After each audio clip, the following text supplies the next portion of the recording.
VIII. Explosion. Chapter 33.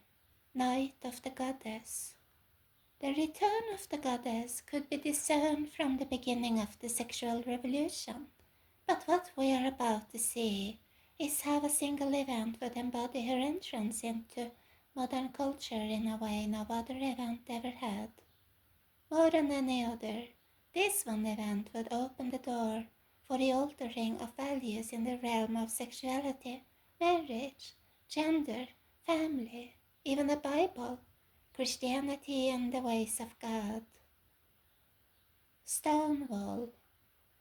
It would be known as Stonewall. It would come to be commemorated every year in nearly every part of the globe. It would represent an explosion that would begin a evening through American culture, Western culture, and then the world. Is it possible that this event was not only a conflagration of social unrest, disorder, and upheaval, but of spiritual forces? Is it possible that behind it all was the spirit of the goddess and her mythology? What is now known as Stonewall, or the Stonewall riots, or the Stonewall uprising, took its name from the Stonewall Inn, a gay bar of Greenwich Village in New York City. As with other gay bars in the city, it was owned and operated by the mafia. In late June of 1969, the police raided it. Such raids were not uncommon for several reasons. Beyond the fact that homosexual acts were not legal, the bar was operating illegally without a proper liquor license. The bar owners would typically bribe the police to allow them to function, and the police on their part would often alert the owners before carrying out the raid. Explosion. The raid began in the early hours of the night.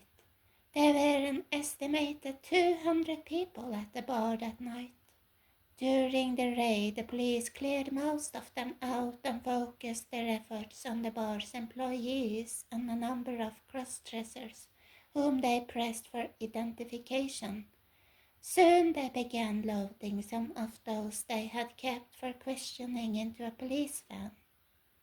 The multitude of patrons remained standing outside along with curious onlookers. During one of the arrests, something took hold of the crowd, an agitation, then a spirit of rage, and then an explosion.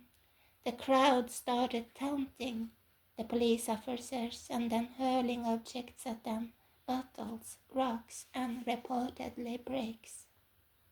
The rage was so fierce and the situation so dangerous that the police retreated into the bar, barricading themselves in fear of their lives. The crowd then came after them, charging the bar, attempting to break open its front door to get to them. Eventually, the help came for the barricaded police, but the rage and uprising went on.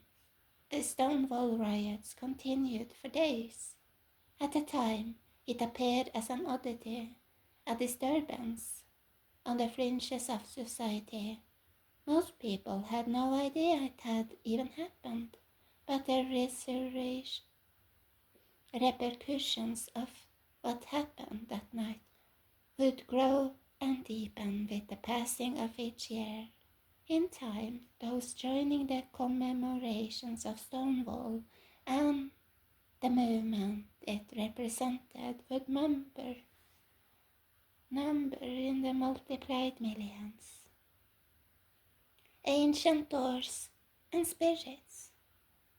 We have spoken of the door that had closed to the gods in ancient times. Stonewall was a key part of its reopening. In view of that, it should come as no surprise that it was an event of rage, upheaval, and violence. The ancient door was now being pummeled and forced to open. Spirits were entering in and gods were returning, and so with regard to the realm of spirits and gods that took place at Stonewall was of great significance, and it was not only the police that the multitudes who were there that night, but in the midst of the crowd was the goddess. What happened that night went beyond the supernatural. What happened that night went beyond the natural realm. Those involved in it, no matter what side they were on, had no idea. They were only vessels or pawns in an ancient mystery. We are now going to pull back the veil on what took place on that June night in New York City. Behind that veil, we will discover another realm, a world of convergence, spirits and flesh, the ancient world and the modern, the mythological and the real. Was there a reason that what happened that night had to take place in New York City? And is it possible that the reason goes back to the goddess and her mythology?